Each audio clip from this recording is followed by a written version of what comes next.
All right, guys, next up on the bench here to take apart and look inside, this is a Packard Bell Legend 126 Elite. It's got a high density 3.5 floppy, probably a 1.2 megabyte 5.25 inch floppy. It's got a NEC multi-spin 2V Cd-Rom. I'll have to look and see if there's a Cd-Rom in there. The power switch, it's got a key lock over here. As usual, I don't have a key lock. It's got the turbo button, which is used to slow down certain things for games that end up running too quickly. And then the reset switch. And then it's got the light indicating the turbo power, or turbo and/or power. And then it's got the hard drive blinky light for activity. We'll flip this thing around, look at the back. Well, first of all, let's look for damages. And there's some I can see right here immediately. It's got a dent with a scratch. This usually means things were stacked on top of it. So again, this is one of those things where I'm gonna have to flatten that dent out, and I can respray the texture. It's got a texture on there. Let's see if it comes out pretty good in the thing. But you can see it's got like a kind of like a drywall texture or something on there. So you do a spatter of the texture to cover up where you've done the repair, then you repaint it. The front is yellow, but it's not incredibly yellow, so shouldn't take too much time out in the retrobite sun. Okay, we're gonna look at the back here. Around the fan looks pretty nasty here. It's a lot of rust. The screws look rusty, but not as much as the 800 that we looked at a minute ago. Looks like it's got some built-in things here. So it's like a serial port. Some of the pins, let me see if I can show you that. The pins, got some pins pushed in and whatnot. So I'll have to definitely, take a look at that and find out what I can do about that.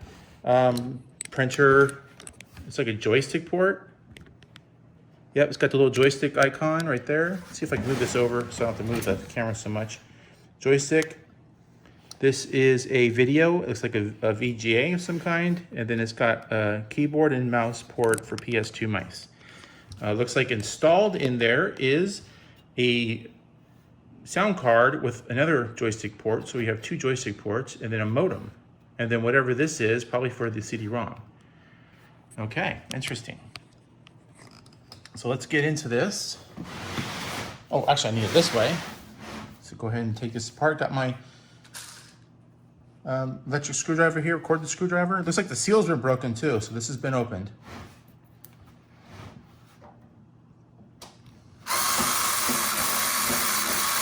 And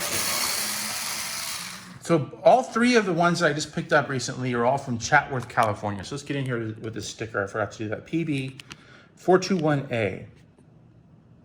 Another Chatsworth. There's the part number at the bottom right-hand corner. Yeah.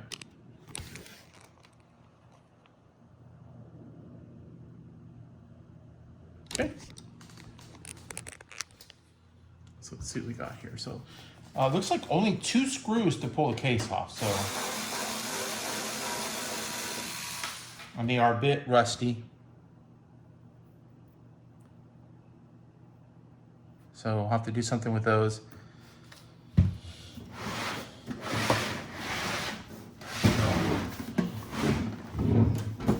Gotta resituate this. Okay. All right. That came off easy enough.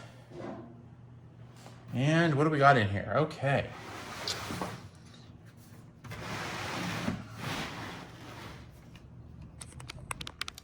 What do we have? All right, 486 SX. I can see that down there. We'll get a look at that in a second. It's got a modem. All right, so this is, yeah. I mean, obviously, it's got like a right angle bracket on there that plugs into probably one of the only accessory ports in there. Just this kind of motherboard probably just didn't have enough room. So let's start taking this apart. So top one is going to be the modem. See what we can find out about this modem.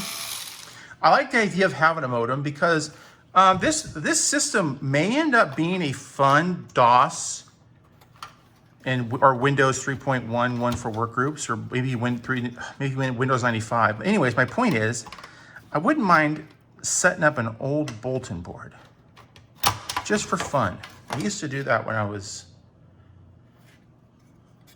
a teenager. Let's see what we have here.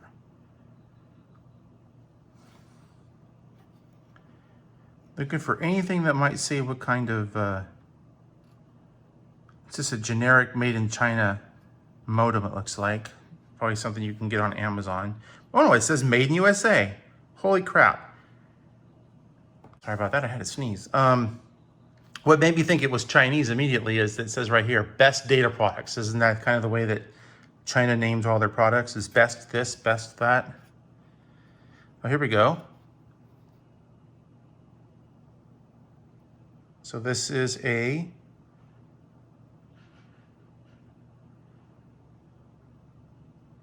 didn't tell me anything actually.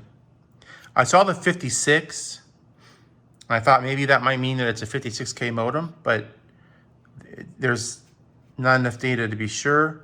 We got IRQ jumpers here. And more over here. And COM port. It's set for COM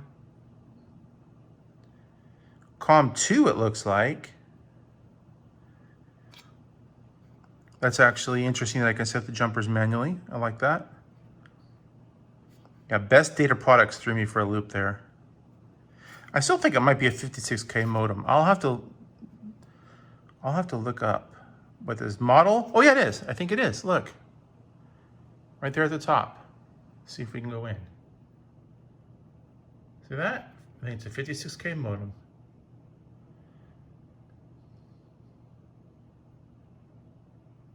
Very cool. So it's fax and data. All right, so we'll put this to the side here. We'll go to the next one. How do I want to, unplug it here, I suppose. Let's go back to widescreen. So this is a sound card. It looks like it says Sound Blaster 16 value. Okay, I'll just unplug it from there. Leave that one connected because those are kind of fragile connections.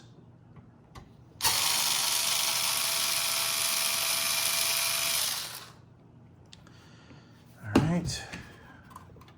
Let's wiggle this out of there. Yeah, these are seated in there pretty strong. Man, it's no joke. This doesn't want to come out.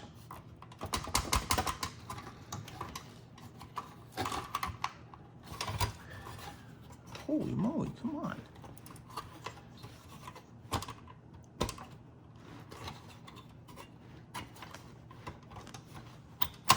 There we go.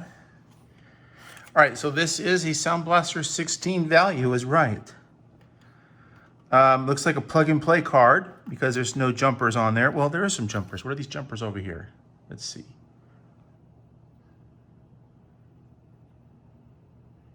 I've never had this specific card before. That's speaker.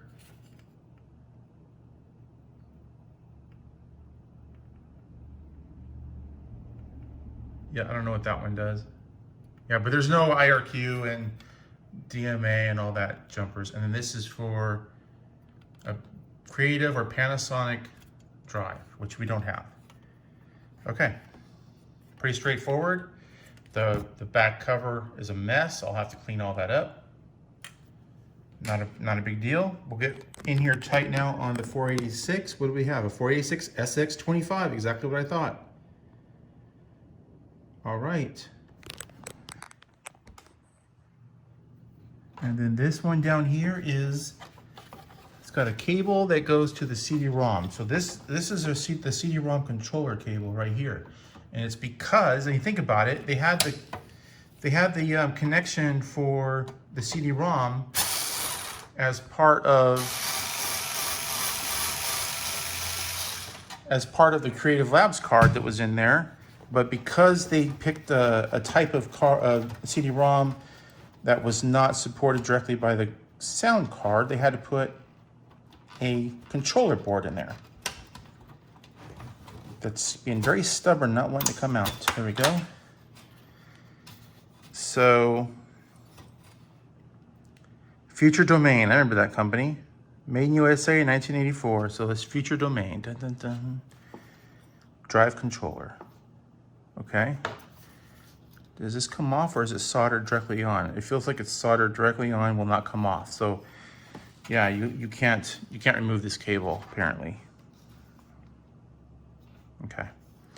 Interesting.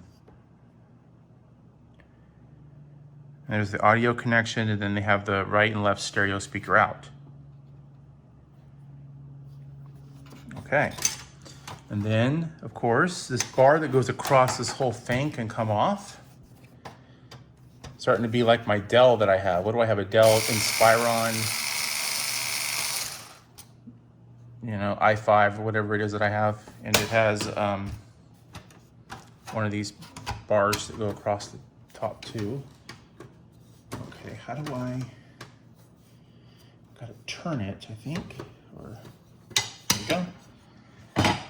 All right, and then this card can come out of the only slot that it has. There we go.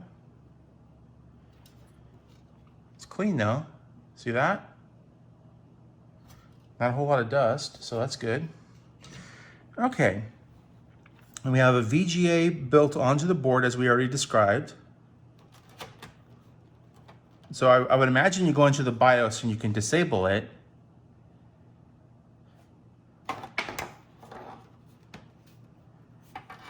And then it's got a single stick of memory. Here, let's make sure I'm grounded. Where's the power cable? I don't want to start touching memory chips while I'm full of static if I am. Okay.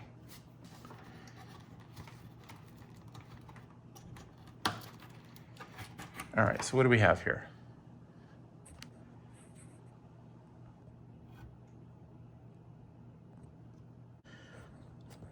Interesting, it's got a whole bank here of empty sockets for something.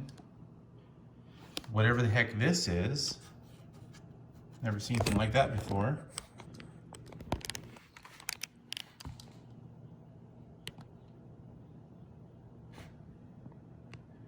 So what would you put in there?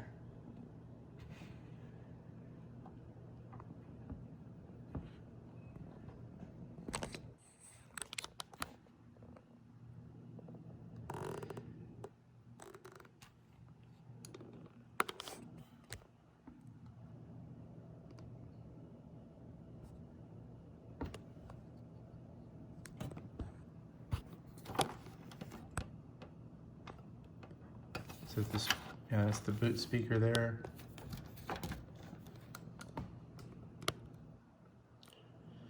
Okay, I'm not going to take this off.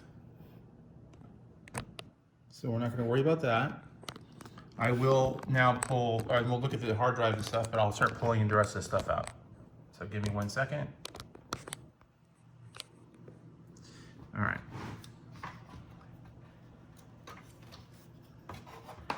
And I don't see a oh yes, I do see a battery. It's on the other side. Okay, so we do have to take that out. So let's start with taking the hard drive out.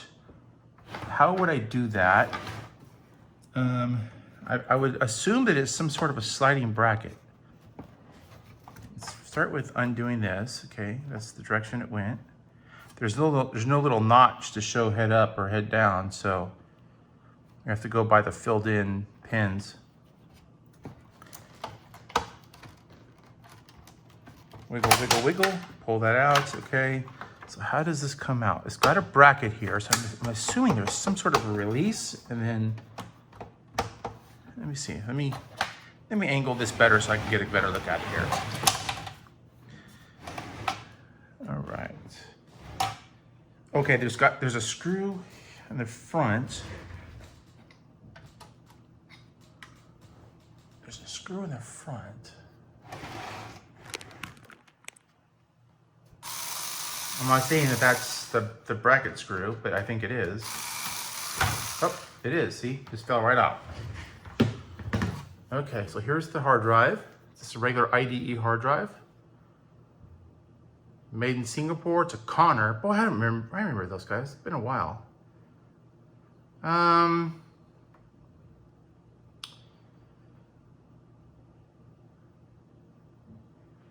Nothing jumping out at me on drive size.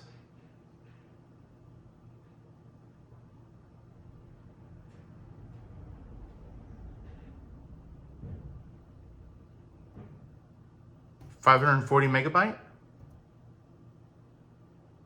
Yeah, 540 is listed twice. I'm gonna go out on a limb here and say this is a 540 megabyte corner hard drive. I remember 540s. Okay, so pretty simple. All right, gotta put this someplace where there's no magnets. All right. And we have here the floppy. Looks like the floppy. We're going back to crap type of brackets. Here, let me remove the 3.5 first.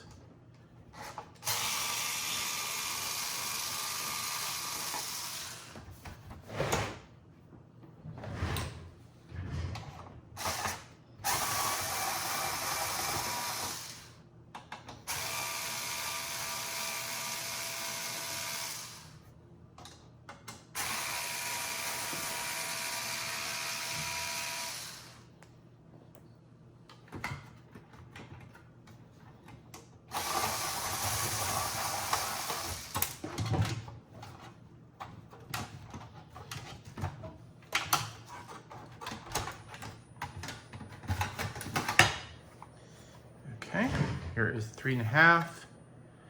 It looks like the little clip that holds the faceplate on here is broken. Oh, there it's missing altogether.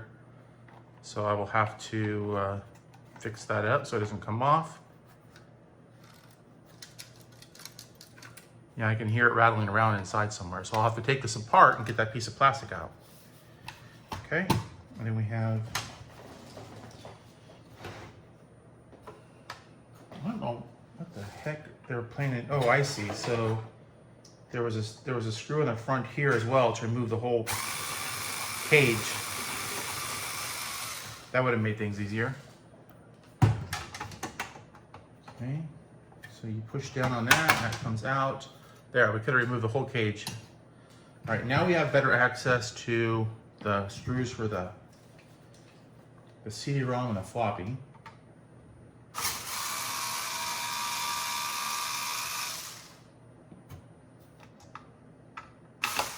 Different screws.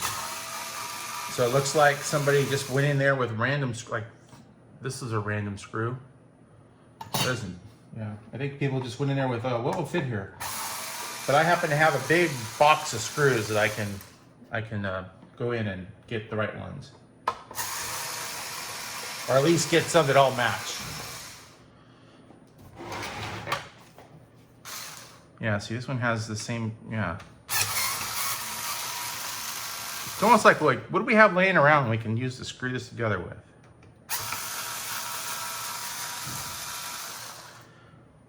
But what I'm interested in finding out is if I can get a CD-ROM that matches a Creative Labs card, and then I don't have to have that extra drive controller card in there.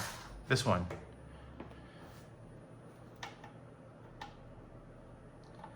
Then I can reuse that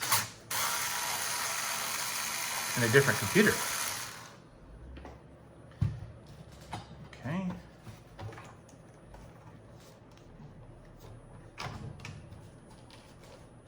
So they're still using MFM type of controllers on the floppy drives here. I guess they just haven't decided they're going to get rid of 1.2 megabytes yet. So many people still have those floppies with, you know, whatever stuff saved on there, and they're complaining, oh, I upgraded my computer and now I can't access anything. Okay, so this, I'll just leave this plugged in. So this is an NEC Multisync 2VI.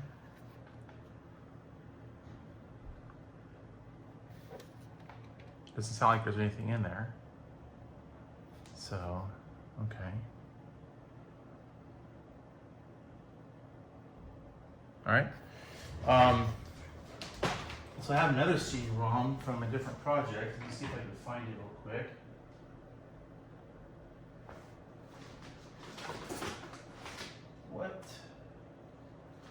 What box was that? Oh, it's underneath me. Okay, never mind. But I do have another CD-ROM that I can use for something. And then that's the...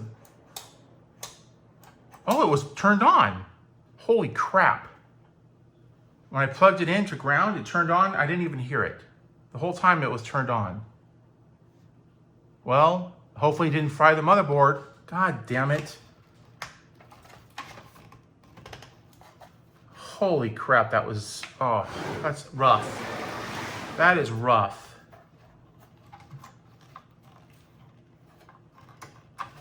So I wanted to take the motherboard out and check the battery and all that, and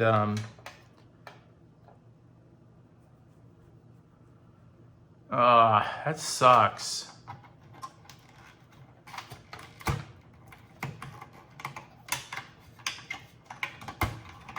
See, those came out a lot easier than the other one did. Man, that... I'm sitting there pulling cards out while it's booted up. I'm hoping it didn't destroy anything. No, actually it was when I was taking the memory out. So I guess the memory is the most likely thing I killed.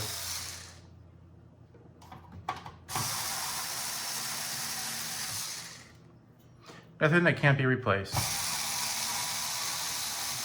But we're gonna find out here in this video. Will it boot back up after I've destroyed it? We have to take a good close look at the, see? The screw, or next to where the battery is, has a bunch of green goop on there. See? So, I don't think we have a whole lot of luck here, guys. Did it leak down from whatever? Yeah, see that chip right there? Yep, the batteries exploded. Damn it. All right, let's get in here on these wire colors here so I can remember which orientation they all went back in.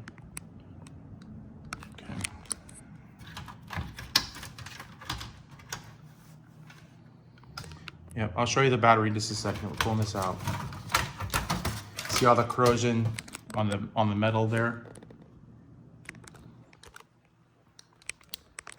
Okay.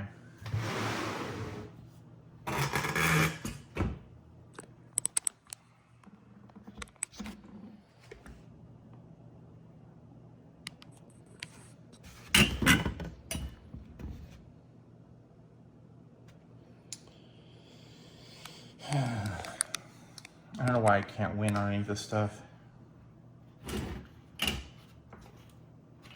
Okay, see if I can remember how to get this. Pop this off like this, go like this. The chip has the tape on there so people can't just pull it out. Okay, I had a piece of foam. I just put this right in like that.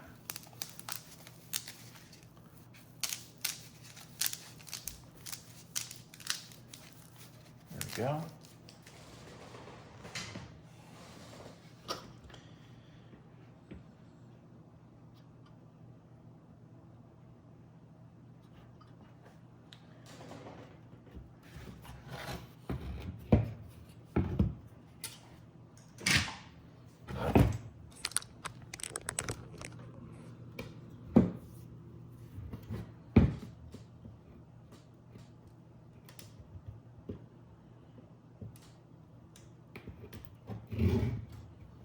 Hot glue.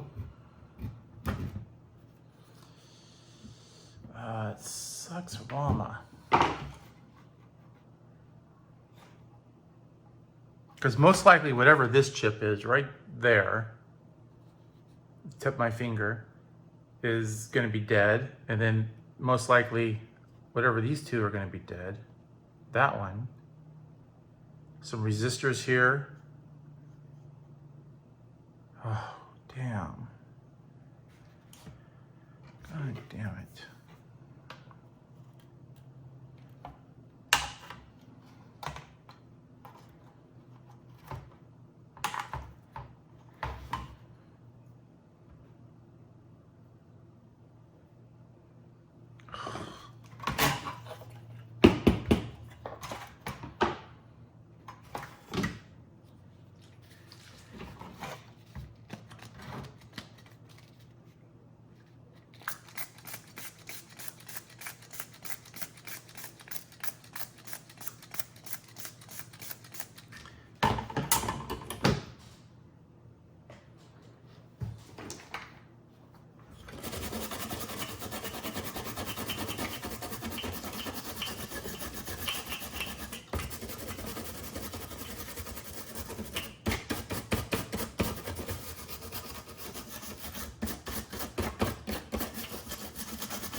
there are some effed up looking traces.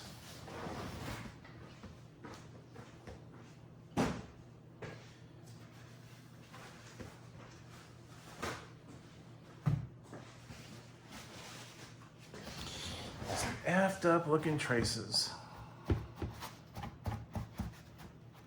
All right, let me inspect them first, and then I'll get you guys in there with a zoom in.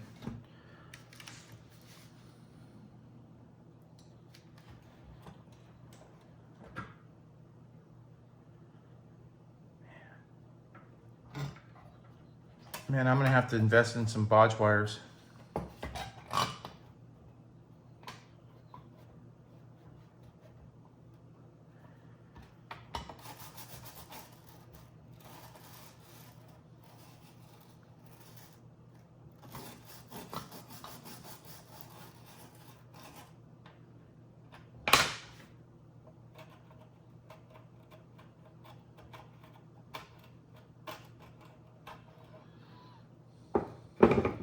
Where's my little screwdriver that I had earlier? That's not it, but maybe this will work though.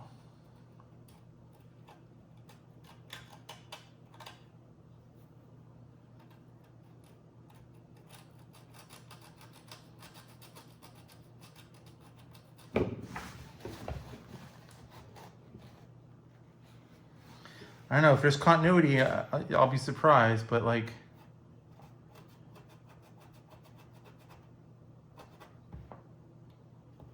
okay, let's get you guys in there close.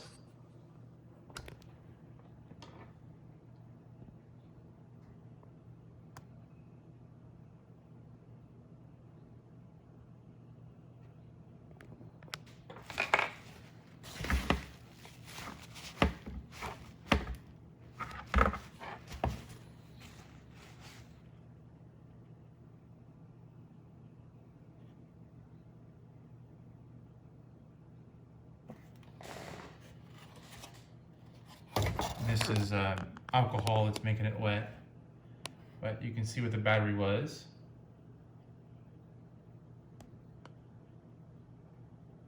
See all the traces?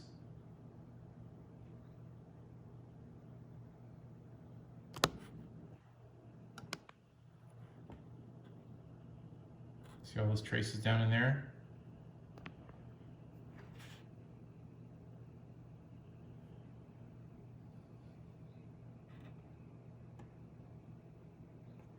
Yep.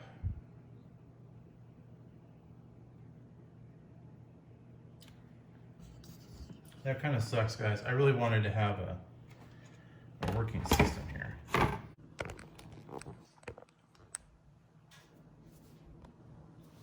All right, so what I have here is a rather strong vinegar. It's a concentrate stuff, 30%. And yeah, it is strong. I don't recall what I actually bought it to use it for, but it's good to have on hand for reasons exactly like this. What did I use it for? Oh, I know. I bought it for cleaning calcium and lime deposits off the shower door. Because we have really hard water in my neighborhood, and so I was having a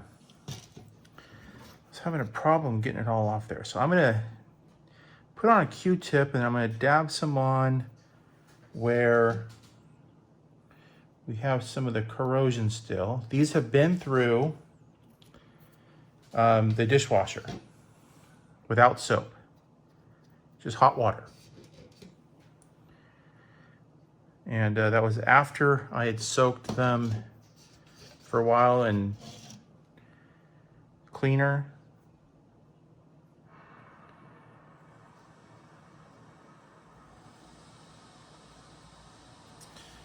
Battery terminal cleaner that gets like the acids and stuff off. Breaks down all the stuff there. I may just have to just pour this a little bit on there. It's not really. There we go. There we go. And then I'll do the same thing over here. I want to get the Q-tip in there and I want to get all the contacts. Really soak it in good with this vinegar and let it eat away. It's really strong. You know how your house smells after you dye Easter eggs?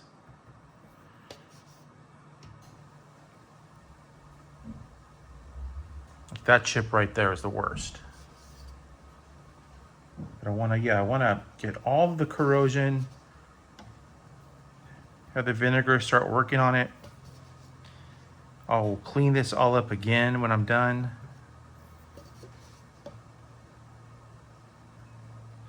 I'm trying to avoid having to hot air off these chips and clean underneath of them and then put them back on. I will if I have to, but it is not really on my list of my favorite things to do. So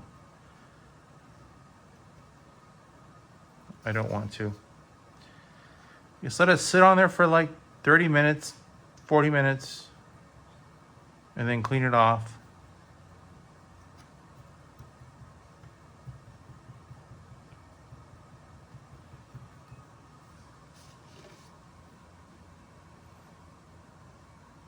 Okay.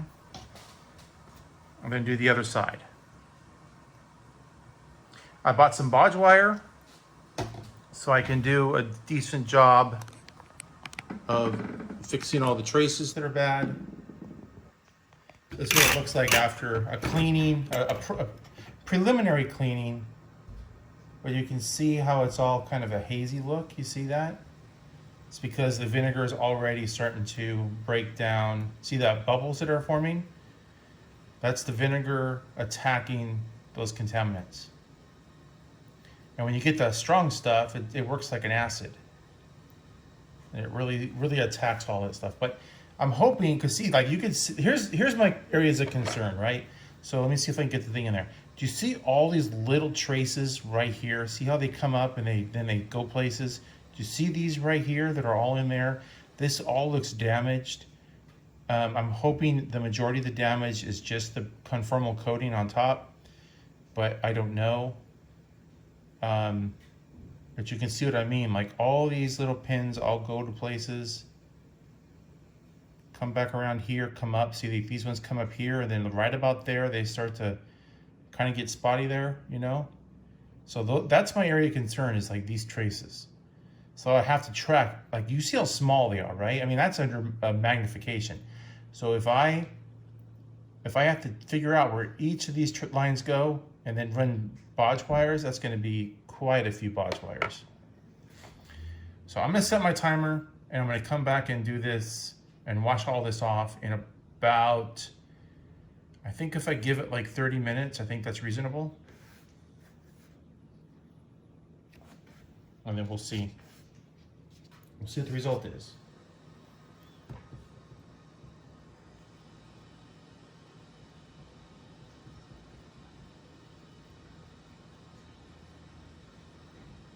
It's already starting to eat some of the silk screen off, it looks like. See what that little piece is there?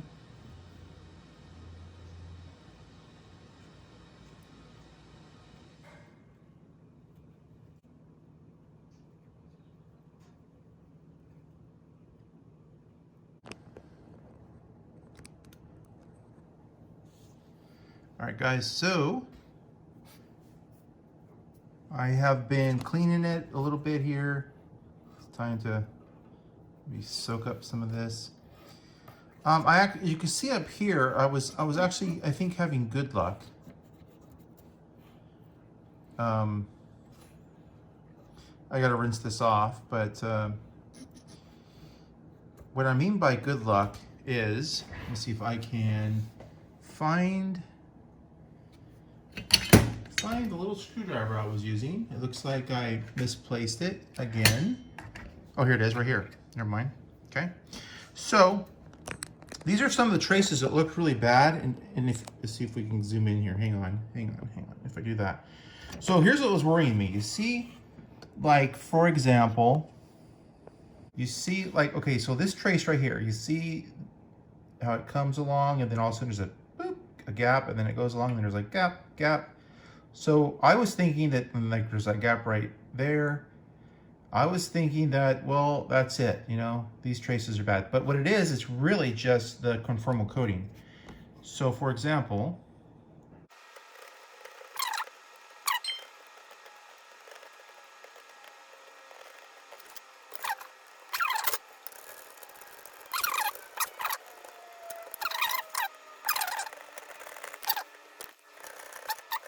it's just the conformal coating on top that's coming off. So that actually is a good news, because I can replace the conformal coating. I actually have some spray conformal coating that I can just, you know, throw on there real quick. But yeah, so that's actually good news, because all these places where was really worried that there was breaks in the traces may actually not have any breaks in the traces. You just have to trust that it's going to work. So, as you can see, it still has a little bit of corrosion on there. I just reapplied some more vinegar. You can see like down on that chip right there. Still got some. So I'm reapplying, and then I'm going to do another scrub, and then I'm going to do, you know, another clean, and another scrub, another clean, and another scrub, and all that business. So that hopefully soon I will be able to make all of this work. I'm really anxious to have this computer specifically working. People seem really interested in this. I've gotten people offering me money, and they don't care about shipping costs. There was one gentleman from, I think, overseas or something. I'm not sure where he's from, but he seemed to be really excited about it. To be honest, I'm not really all that excited about this specific model. I don't have any you know, it's not nostalgic for me to have a Packard Bell. I never had one in the past, and, you know, I don't really care. It was just having an old 486, and I was thinking, you know, I can put either run like a little DOS BBS off of it, or I can, you know, play some old epic mega games on it, like Zone 66 and Jill of the Jungle and all that, you know, have a sound card, joystick support. I got that Gravis joystick that you guys don't know about yet, because I haven't released that video. But I have an old Gravis joystick that I bought. Brings back a lot of memories on that. But yeah, I'm gonna let that sit again. And then I need to get some of those little plastic toothpicks, the little green ones, you know, for flossing. And then I can come in there and I can pick at it. And then I have some Deoxit 5 that I can spray on there. All kinds of stuff I can do to continuously try to clean these traces, clean the little, you know, under the chip, and get all the corrosion off, and try to save it. And then I can put it all back together, and I can flip the switch on, and I can see how much damage I did when I had the power on and was pulling things off of it. Jesus. Okay. All right, guys. Well, that concludes this, I would say, part one of the, what is this, Packard Bell Legend 126 Elite teardown potential repair video. Please like, comment, subscribe. You will get a notification when the next part of this video goes live. I'm going to move away from the PC world for a couple videos. I have an Atari trackball I want to try to rebuild. I have a video card I have to put new capacitor on there that I borrowed off of it from something else. And then I have a monitor project that I want to try to match with my Atari 1200 XL. I'm going to do a paint job on that thing. And also, I have a project Commodore 64 that I'm going to steal the idea of someone from the Commodore group on Facebook, and I'm going to paint blue. And because it's kind of a ratty case, it has problems I need to fix. So I'm going to fix the problems, and then I'm going to refinish the outside of the case blue, and that way it will be kind of a neat little project and fun thing to mess around with. So with that in mind, I think I'll go ahead now and end this video. This is, again, the Packard Bell Legend 126 Elite. We tore it down, we discovered battery leakage problems, and I am now attempting to repair this area here by cleaning all the corrosion. I'm going to verify that the traces are all solid, both on the front and of course on the back, which we have problems as well. And hopefully when all is said and done, the traces are all okay. And I will be able to